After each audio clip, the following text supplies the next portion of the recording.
नमस्कार, सत्य हिंदी के न्यूज बुलेटिन में आपका स्वागत है। बुलेटिन की शुरुआत करने से पहले एक नजर डाल लेते हैं हेडलाइंस पर। अमेरिका का ईरान पर हमला, ट्रंप की ईरान का अस्तित्व खत्म करने की चेतावनी। अमेरिकी हमले के जवाब में ईरान का कुवैत और बहरीन पर हमला। हिजबुल्लाह ने इस्राइल से समझौते को किया खारिज, कहा प्रतिरोध जारी रहेगा। ऑपरेशन सिंदूर में 6 जवानों की मौत पर मीडिया रिपोर्टों पर रक्षा मंत्रालय ने दिया जवाब। महाराष्ट्र टेट परीक्षा का पेपर लीक होने पर राहुल गांधी बोले, हर युवा असुरक्षित है। होर्मुज स्ट्रेट में बढ़ते तनाव के बीच अमेरिका ने ईरान पर नए सैन्य हमले किए हैं। यह कार्रवाई शनिवार को पनामा के झंडे वाले तेल टैंकर एमटी कीकू पर ड्रोन हमले के बाद की गई। अमेरिकी सेंट्रल कमांड यानी सेंटकॉम ने बताया कि ईरान के कई सैन्य ठिकानों को निशाना बनाया गया। इनमें सैन्य साजो सामान, कम्युनिकेशन सिस्टम, एयर डिफेंस और ड्रोन स्टोरेज से जुड़े ठिकाने शामिल हैं। सेंटकॉम का कहना है कि यह कार्रवाई कारोबारी जहाजों पर लगातार हो रहे हमलों के जवाब में की गई। अमेरिकी सेना के मुताबिक ईरान को युद्ध विराम समझौते का सम्मान करने का मौका दिया गया था, लेकिन उसने ऐसा नहीं किया और ड्रोन से एमटी कीकू पर हमला किया। यह टैंकर 2 मिलियन बैरल से ज्यादा कच्चा तेल लेकर होर्मुज स्ट्रेट से गुजर रहा था। हालांकि सेंटकॉम ने कहा है कि इस अहम समुद्री मार्ग से कारोबारी जहाजों की आवाजाही फिलहाल जारी है।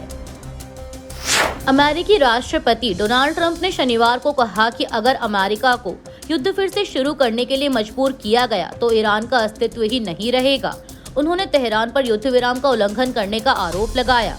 यह धमकी तब आई जब अमेरिकी सेना ने कहा कि उन्होंने शनिवार को अहम होर्मुज जलडमरू मध्य में जहाजों पर हुए हमलों के जवाब में ईरान के कई ठिकानों पर हमला किया। ट्रंप ने ट्रुथ सोशल पर लिखा कि अमेरिकी विमानों ने युद्ध विराम समझौते का उल्लंघन करने के कारण ईरान के मिसाइल और ड्रोन स्टोरेज ठिकानों और तटीय रडार साइटों पर फिर से हमला किया है। ट्रंप ने लिखा कि एक समय ऐसा आ सकता है जब हम समझदारी से काम ना ले पाएं और हमें उस काम को सैन्य तरीके से पूरा करने के लिए मजबूर होना पड़े जिसे हमने बहुत सफलतापूर्वक शुरू किया था। अगर ऐसा हुआ तो इस्लामिक रिपब्लिक ऑफ ईरान का अस्तित्व ही नहीं रहेगा। ईरान के रेवोल्यूशनरी गार्ड्स ने रविवार को कहा कि उन्होंने ईरानी इलाके पर अमेरिका के हमलों का बदला लेने के लिए कुवैत और बहरीन में अमेरिकी मिलिट्री बेसिस पर हमले किए हैं। साथ ही चेतावनी दी कि अगर आगे कोई और हमला हुआ तो उसका करारा जवाब दिया जाएगा। गार्ड्स ने एक बयान में कहा कि उन्होंने कुवैत में अली अल सालेम बेस और बहरीन में पोर्ट सलमान स्थित 5th फ्लीट नेवल बेस पर अमेरिका के 8 अहम मिलिट्री ठिकानों को नष्ट कर दिया। गार्ड्स ने आगे कहा कि दुश्मन की किसी भी आक्रामकता का चाहे बहाना कुछ भी हो और चाहे निशाना कितना भी छोटा क्यों ना हो, करारा जवाब दिया जाएगा। कुवैत की सेना ने रविवार को बताया कि देश पर दुश्मन की मिसाइलों और ड्रोनों से हमला हुआ है। सेना ने एक्स पर लिखा कि कुवैत की एयर डिफेंस सिस्टम अभी दुश्मन के मिसाइल और ड्रोन हमलों का मुकाबला कर रही है। सभी लोगों से अपील है कि वे संबंधित अधिकारियों द्वारा जारी सुरक्षा निर्देशों का पालन करें। वहीं बहरीन, जहां अमेरिका का एक बड़ा नौसैनिक अड्डा है, वहां हवाई हमले की चेतावनी वाले सायरन बजने लगे। गृह मंत्रालय ने निवासियों से शांत रहने और सबसे नजदीकी सुरक्षित जगह पर जाने की अपील की। लेबनान और इस्राइल के बीच अमेरिका की मध्यस्थता से हुए नए सुरक्षा समझौते पर विवाद गहरा गया है। हिजबुल्लाह के महासचिव शेख नईम कासिम ने इस समझौते को पूरी तरह खारिज करते हुए इसे लेबनान की संप्रभुता के खिलाफ बताया है। ईरानी समाचार एजेंसी IRNA के अनुसार शनिवार को जारी एक बयान में शेख नईम कासिम ने कहा कि इस समझौते की बजाय ईरान और अमेरिका के बीच हुए MOU को लागू किया जाना चाहिए और इसराइल की लेबनान से वापसी तक प्रतिरोध जारी रहना चाहिए। उन्होंने कहा कि हिजबुल्लाह के हथियार डालने की शर्त पर दक्षिणी लेबनान से इस्राएली सैनिकों की वापसी करना एक बेहद खतरनाक प्रस्ताव है। यह समझौता इसराइल के दीर्घकालिक कब्जे और लेबनानी क्षेत्रों के विलय का मार्ग आसान कर सकता है। शेख नईम कासिम ने दावा किया कि ईरान और अमेरिका के बीच इस्लामाबाद में हस्ताक्षरित समझौते में लेबनान के खिलाफ युद्ध विराम और 60 दिनों के भीतर इस्राएली सेना की पूरी वापसी की गारंटी दी थी, जबकि वर्तमान समझौते में लेबनान ने अपनी राजनयिक श्रेष्ठता और प्रतिरोध की शक्ति खो दी है। उन्होंने इस समझौते को अपमानजनक, शर्मनाक और संप्रभुता का आत्मसमर्पण बताया और कहा कि हिजबुल्लाह इस्राएली कब्जे के अंत तक अपना प्रतिरोध जारी रखेगा। रक्षा मंत्रालय ने कहा है कि कुछ मीडिया रिपोर्ट और सोशल मीडिया पोस्ट में गलत दावा किया गया है कि ऑपरेशन सिंदूर में जान गंवाने वाले जवानों के बारे में पहली बार कुछ दिन पहले ही जानकारी सार्वजनिक की गई। प्रेस इन्फॉर्मेशन ब्यूरो यानी पीआईबी की ओर से जारी रक्षा मंत्रालय की प्रेस रिलीज में कहा गया कि जवानों को पहले ही आधिकारिक रूप से श्रद्धांजलि और सम्मान दिया जा चुका है। पीआईबी के मुताबिक 11 मई 2025 को हुई आधिकारिक प्रेस कॉन्फ्रेंस में तत्कालीन डीजीएमओ ने ऑपरेशन सिंदूर के दौरान जान गंवाने वाले जवानों को श्रद्धांजलि दी थी और उनके बलिदान का सार्वजनिक रूप से जिक्र किया था। बयान में बताया गया कि 14 अगस्त 2025 की प्रेस रिलीज में इन 6 जवानों को वीरता पुरस्कार दिए जाने की जानकारी भी दी गई थी और यह उनके साहस और सर्वोच्च बलिदान की औपचारिक राष्ट्रीय मान्यता थी। भारतीय सेना ने भी अपने आधिकारिक सोशल मीडिया हैंडल पर बिना देरी के इन जवानों को श्रद्धांजलि दी थी। इसके बाद 15 जनवरी 2026 को जयपुर में आयोजित सेना दिवस परेड में सेना प्रमुख ने 3 जवानों के परिजनों को सेना मेडल दिया था। वहीं 8 अक्टूबर 2025 को वायुसेना प्रमुख ने भी एक समारोह में संबंधित जवानों के परिजनों को सम्मानित किया था। रक्षा मंत्रालय ने बयान में कहा कि इस मुद्दे पर बेवजह विवाद खड़ा किया गया है।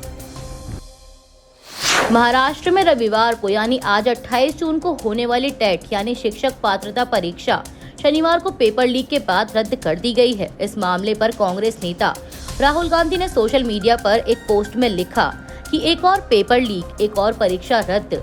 इस बार महाराष्ट्र का टेट देश की शिक्षा और परीक्षा व्यवस्था को वसूली का सिस्टम बना दिया गया है, जिससे देश का हर युवा असुरक्षित है। राहुल गांधी ने लिखा कि यह सिर्फ पेपर लीक नहीं, यह युवाओं के भविष्य की चोरी है। बता दें कि महाराष्ट्र में रविवार यानी 28 जून को होने वाली शिक्षक पात्रता परीक्षा पेपर लीक के बाद रद्द कर दी गई है। महाराष्ट्र राज्य परीक्षा परिषद ने इसकी पुष्टि की। परिषद ने राज्य भर में कुल 1028 केंद्रों पर 28 जून को टेट परीक्षा 2026 आयोजित की थी। इसके लिए कुल 4,28,122 अभ्यर्थियों ने रजिस्ट्रेशन कराया था। इनमें से 2,26,363 सेवारत शिक्षकों को परीक्षा में शामिल होना था। पश्चिम बंगाल में टीएमसी के भीतर सियासी घमासान तेज होता दिख रहा है। ऋतव्रत बनर्जी के नेतृत्व वाले बागी गुट ने एक हफ्ते के भीतर कोलकाता के 47 पूर्व पार्षदों के साथ दूसरी बैठक की, जिससे निकाय चुनाव से पहले पार्टी में बढ़ती खींचतान साफ नजर आ रही है। इन बैठकों में टीएमसी का नाम और चुनाव चिन्ह तो इस्तेमाल किया गया, लेकिन ममता बनर्जी की तस्वीरें नहीं लगाई गई। इसे लेकर पार्टी के वफादार गुट ने पुलिस में शिकायत दर्ज कराते हुए चुनाव चिन्ह और पार्टी के नाम के कथित अनधिकृत इस्तेमाल का आरोप लगाया। वहीं बागी गुट का दावा है कि वही असली टीएमसी है। इस बीच दोनों गुटों ने 21 जुलाई को होने वाली शहीद दिवस रैली के लिए कोलकाता पुलिस से अनुमति मांगी है। टीएमसी सांसद महुआ मोइत्रा ने कहा कि अनुमति मिले या ना मिले, पार्टी हर हाल में यह कार्यक्रम आयोजित करेगी। समाजवादी पार्टी प्रमुख अखिलेश यादव ने अयोध्या के राम मंदिर से कथित चढ़ावा चोरी की घटना पर तीखी टिप्पणी करते हुए आजमगढ़ में पत्रकारों से बात करते हुए कहा कि लोगों की पहले भी यही भावना थी कि ये धर्म से ज्यादा धन की तरफ ध्यान देते हैं। इनके लिए धन ही धर्म है। ये जो हुआ वह बहुत चिंताजनक है, हमारी आस्था के साथ खिलवाड़ है। अखिलेश ने सवाल खड़े करते हुए कहा कि मुख्यमंत्री जी ये दावा करते हैं कि उन्होंने अयोध्या जाने का वर्ल्ड रिकॉर्ड बनाया है, लेकिन उनका क्या सूचना तंत्र था। अखिलेश ने आगे कहा कि जो सूचना मिल रही है कि इतने लाख रुपए निकले। सिंधी समाज ने आरोप लगाया है कि उन्होंने इतनी चांदी की शिलाएं दी थी, या हीरा दिया था या गुप्त दान था। यह आस्था के साथ जो खिलवाड़ किया है उसे प्रभु श्री राम कभी माफ नहीं कर सकते। अखिलेश ने एक्स पर एक पोस्ट में लिखा कि हम धर्मनिष्ठता और सत्यनिष्ठता के साथ ये संकल्प लेते हैं कि नई सरकार बनाकर अयोध्या को एक ऐसी अनुपम अनुकरणीय धार्मिक नगरी के रूप में विकसित करेंगे, जहां दुनिया भर से आए श्रद्धालु सच्ची आध्यात्मिकता का अद्वितीय अनुभव करेंगे। उन्होंने कहा कि वे अयोध्या के सनातन मान को आस्था, श्रद्धा, अखंड विश्वास और सच्ची भावना के सियाराम धाम के रूप में फिर से स्थापित करेंगे। पाकिस्तान की कराची में शनिवार रात बड़ा आतंकी हमला होने की खबर सामने आई है। शहर के गुलिस्तान जौहर इलाके में स्थित रेंजर्स कार्यालय के पास पहले जोरदार विस्फोट हुआ, जिसके बाद रुक रुक कर गोलीबारी शुरू हो गई। रेस्क्यू 1122 के मुताबिक अब तक कम से कम 3 लोग घायल हुए हैं, जबकि 2 रेंजर्स कर्मियों को अस्पताल में भर्ती कराया गया है। बचाव अधिकारियों का कहना है कि हमलावरों ने सबसे पहले रेंजर्स कार्यालय पर ग्रेनेड फेंका, जिसके बाद फायरिंग शुरू की। घटना के बाद पूरे इलाके की घेराबंदी कर दी गई है और किसी को भी घटनास्थल के पास जाने की अनुमति नहीं है। जांच एजेंसियां सबूत जुटाने में लगी हैं, जबकि विस्फोट की प्रकृति और नुकसान का आधिकारिक आकलन अभी जारी है। सिंध के मुख्यमंत्री सैयद मुराद अली शाह ने पुलिस से विस्तृत रिपोर्ट तलब कर तत्काल जांच के निर्देश दिए हैं। वहीं आतंकवादी संगठन जमातुल अहरार से जुड़े एक समूह ने इस हमले की जिम्मेदारी लेने का दावा किया है। अभी के लिए इस बुलेटिन में सिर्फ इतना ही। 11 बजे फिर हाजिर होंगे खबरों के अपडेट्स के साथ। तब तक के लिए देखते रहिए सत्य हिंदी। नमस्कार।